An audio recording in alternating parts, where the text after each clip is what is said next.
జీవితంలో ఎక్కడికి వెళ్తున్నా, ఏ పని చేస్తున్నా ధైర్యం ఇచ్చేటువంటి దేవుని వాక్యం.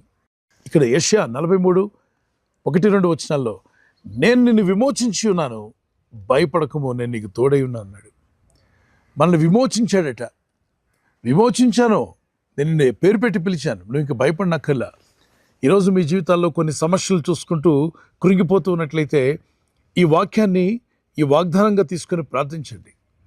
ఒకవైపున శత్రువులు, ఒకవైపున నిందలు, ఒకవైపున అవమానాలు, ఇలాంటివి ఎన్ని ఎదురైనా భక్తుడైనటువంటి దావీదు అంటాడు, అందరూ నన్ను విడిచిపోయారు, నా పక్షంగా ఎవరూ నిలబడలేదు, కానీ నా దేవుడిని యెహోవాను బట్టి నేను ధైర్యం తెచ్చుకున్నాడు. దేవుని బట్టి ధైర్యం తెచ్చుకోండి. ఎందుకని?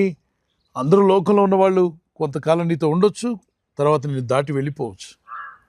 నీతోనే ఉంటానని చెప్పిన వాళ్ళు కూడా ఉండకుండా వెళ్ళిపోవచ్చు. నీ సహాయం పొందిన వారే నీపైకి మడిమెత్తి ఉండొచ్చు. భక్తుల